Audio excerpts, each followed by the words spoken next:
ఆయువు పోసే ఆసుపత్రులే ప్రాణాలకి పొగబెడుతున్నాయి.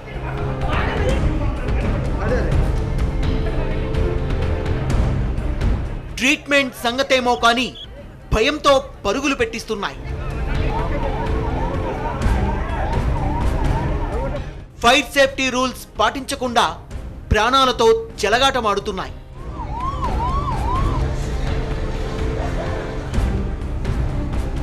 పైన పటారం, లోన ప్రమాదం.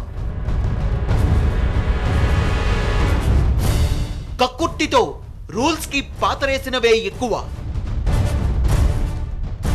రోగుల భద్రతకి భరోసానిస్తూ సేఫ్టీ లేని ఆసుపత్రుల సంగతి తేలుస్తారా?